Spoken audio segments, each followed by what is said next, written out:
तो मैं भोपाल से हूँ, भोपाली हूँ, लेकिन इंदौर ज़्यादा दूर नहीं है, तो आपसे कनेक्ट कर सकती हूँ। यहीं की हूँ, मध्य प्रदेश की।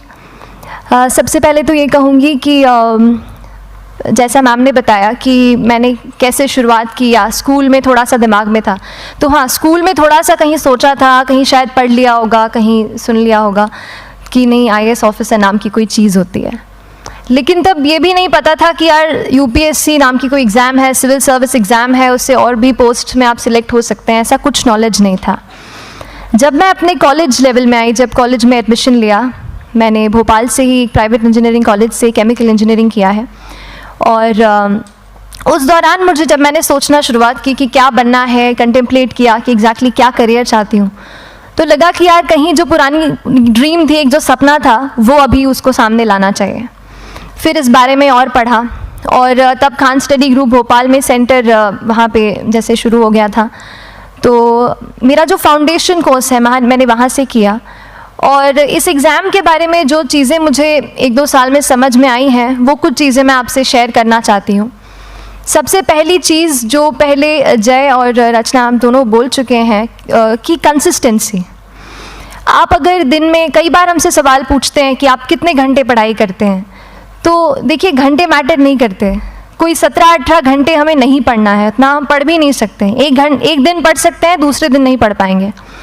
5 से 6 घंटे ही आपको देने हैं, उतने निकालने हैं, पर वो जो वक्त आप अपनी पढ़ाई को देते हो, वो कंसिस्टेंटली आपको रोज़ उतना ही अपने पढ़ाई को देना है। Consistency is the key, that is the first and the most important thing जो आपको ध्यान में रखनी है। दूसरी चीज़ इस एग्ज़ाम में मुझे लगता है इक्वली इम्पॉर्टेंट है, क्योंकि ये जर्नी लंबी होती है। जैसे एग्ज़ाम ही 1 साल तक चलती है, आप प्रीलिम्स देते हैं, फिर आप मेंस देते हैं, आप इंटरव्यू में जाते हैं पर्सनालिटी टेस्ट के लिए, तो एग्ज़ाम 1 साल तक खुद चलती है। उसके पहले मान लीजिए आप 1-1.5-2 साल पहले से प्रिपेयर कर रहे हो, तो ये जर्नी काफ़ी लंबी रहती है। उस जर्नी में मेंटली अपने आप को मोटिवेट रखना, अपने आप को बूस्ट करते रहना, वो भी इक्वली इम्पॉर्टेंट है, और इसीलिए अपने आप पर भरोसा बेहद ज़रूरी है। You need to have a faith in yourself कि अगर आपने इसमें कदम रखा है, अगर आपने सोचा है कि आप सिविल सर्विस एग्ज़ाम देना चाहते हैं और देंगे, तो आपको ये ठान के उसमें जाना है कि हाँ, मैं ये कर सकता या कर सकती हूँ। ये एक अपना मोटिवेशन, अपने साथ एक फेथ, बिलीफ अपने ऊपर आपको हमेशा रखना है। कमिंग टू प्रेपरेशन की कैसे तैयारी करनी है, बहुत सारी बातें आप सुन चुके हैं कि आंसर राइटिंग में कैसे करना होता है, आंसर राइटिंग का स्ट्रक्चर कैसा होना चाहिए। तो मैं शुरू में सबसे पहले ये कहूँगी कि मेरे प्रिपरेशन का बेस 2 चीज़ें रहीं। पहला था करंट अफेयर्स। करंट अफेयर्स इसलिए मैंने उसको उसी से शुरुआत की क्योंकि करंट अफेयर्स सबसे इंटरेस्टिंग पार्ट होता है। कई बार आपको हिस्ट्री कभी बोरिंग लगेगी, कई बार आपको लगेगा ज्योग्राफी इतना, कभी हर किसी के अपने अपने फेवरेट्स होते हैं। तो मुझे वो 2 सब्जेक्ट्स लगते थे कि यार इतना मन नहीं करता है, लेकिन न्यूज़पेपर्स और करंट अफेयर्स में जो भी नया चल रहा है वो मुझे हमेशा इंटरेस्टिंग लगता था। इंटरनेशनल रिलेशंस में क्या हो रहा है, क्या सोशल रियलिटीज़ हैं, कहाँ क्या हुआ, उसका क्या इम्पैक्ट पड़ेगा एडमिनिस्ट्रेशन पे और हमारे कंट्री पे, तो उसको आप अपना एक बेस बना सकते हो। आप करंट अफेयर्स बेस्ड प्रिपरेशन कर सकते हैं, इसलिए भी क्योंकि अगर आप मेंस एग्ज़ाम देखेंगे तो काफ़ी डायनामिज्म आ गया है, केवल प्रीलिम्स में नहीं बल्कि जनरल स्टडीज़ पेपर 2, पेपर 3 में भी आप देखेंगे कई सारे ऐसे सवाल हैं जो करंट इवेंट से इंस्पायर्ड होते हैं, उन पे बेस्ड रहते हैं। तो जब आप न्यूज़पेपर बेस्ड, करंट बेस्ड पढ़ाई करते हैं तो वो आपका प्रिपरेशन वहाँ से भी कवर हो सकता है। दूसरी जो चीज़ मैंने जिस पे बहुत फोकस किया वो थी आंसर राइटिंग। तो आंसर राइटिंग का जैसे खान सर बता रहे थे कि आंसर राइटिंग की प्रैक्टिस बहुत की, तो उसके पीछे मेरा ये था कि जब मैं हमेशा प्रीलिम्स का कोई भी पेपर टेस्ट देती थी, हम मॉक टेस्ट देते हैं, तो मॉक टेस्ट देती थी तो हमेशा मेरे मार्क्स करीब 90 to 110, 120, इससे ऊपर मेरे कभी मार्क्स नहीं जाते थे। तो मुझे हमेशा ये डर था कि यार प्रीलिम्स में कहीं मेरा कुछ, क्योंकि कट ऑफ भी इसी कुछ रेंज में जाता है, तो हमेशा लगता था कि यार कुछ गड़बड़ यहाँ ना हो जाए। लेकिन जब मैंने आंसर राइटिंग की और मेंस एग्ज़ाम के बारे में जाना, तब मुझे लगा कि आंसर राइटिंग एक ऐसी चीज़ है, मेंस एक ऐसा फेज़ है सिविल सर्विस एग्ज़ाम का जहाँ पे आप अच्छे से तैयारी कर सकते हैं। And if you have written the answers, if you know कि you have covered the points well, if you have included उसमें कुछ आपने facts, international reports, government schemes, आपने कुछ ऐसे उसमें सॉल्व भी डाला है, तो जो रिज़ल्ट आएगा वो सेटिस्फैक्ट्री ही आएगा, अच्छा ही आएगा। तो मेंस एक ऐसा पार्ट है जिस पे आप काफ़ी बैंक ऑन कर सकते हो। मैं जब पर्सनालिटी टेस्ट भी मैंने दिया तो इस बार भी आप नंबर्स देखेंगे तो आसपास की रैंक के हिसाब से मेरे नंबर्स उसमें कम हैं, लेकिन it is just the general studies and the answer writing part, जो मेंस के जो वो है मार्क्स हैं या मेंस का जो एक फैक्टर रहा, वो मेरे लिए सबसे ज़्यादा इंपॉर्टेंट डिसाइडिंग फैक्टर रहा है। तो अपना एक्सपीरियंस यही बताऊंगी कि आंसर राइटिंग पे आप विशेष फोकस कीजिए।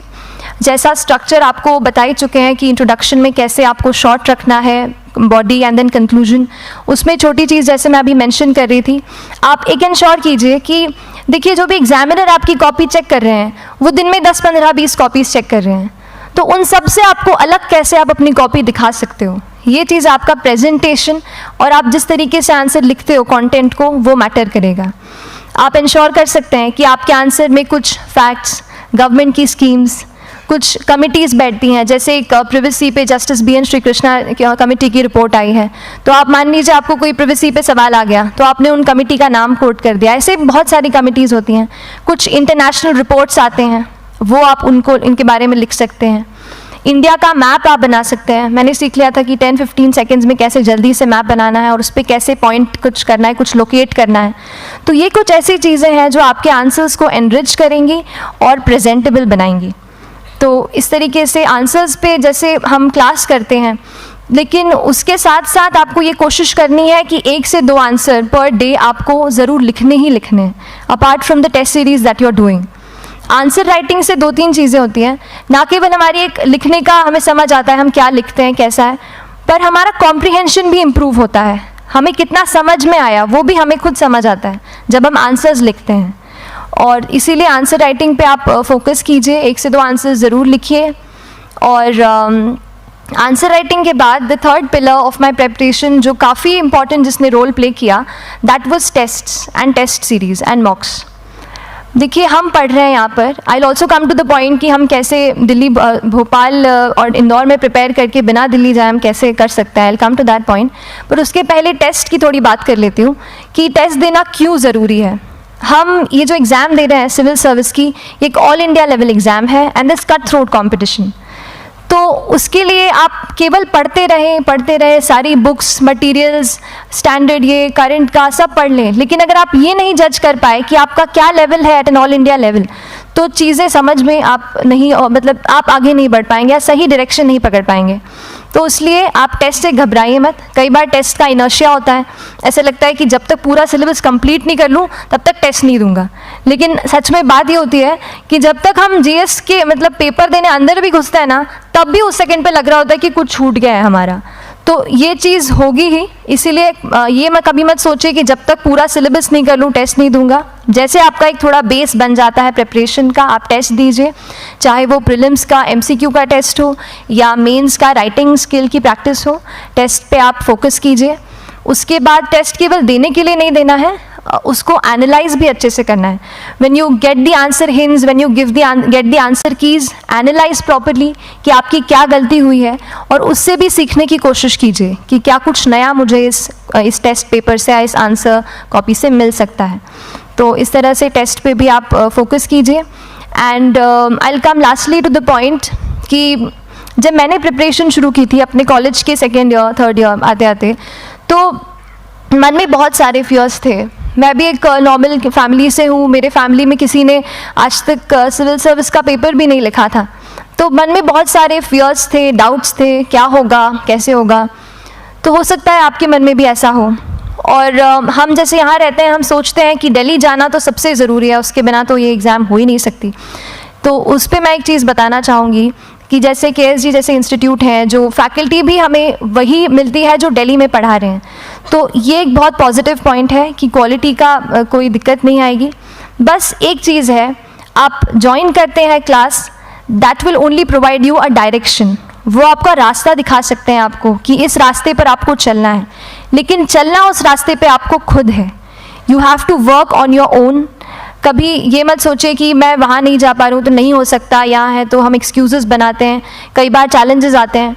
तो मैंने कॉलेज के साथ प्रिपरेशन की, तो उसमें भी काफ़ी दिक्कत आती थी। कभी कभार कॉलेज की एग्ज़ाम होती थी तो इसमें मैं अपना उतना वक्त नहीं दे पाती थी। तो उस मोमेंट पे फिर प्लानिंग ने मुझे बहुत हेल्प किया कि हम किस तरीके से अपने कॉलेज के एग्ज़ाम के लिए प्लान कर लें। जैसे मैंने इंजीनियरिंग की है और मुझे पता है कि हम इंजीनियर्स 1 महीने से ज़्यादा पहले से पढ़ते नहीं हैं। पढ़ते हैं क्या? तो वो चीज़ आप ध्यान रख सकते हो, उसको अपना स्ट्रॉन्ग पॉइंट बना सकते हो। 1 से 1.5 महीना जब exam is approaching, I use to plan my entire syllabus का प्रिंट आउट निकाल के I use to make my notes, उस तरीके से उसको मैं उसको संभाल लेती थी।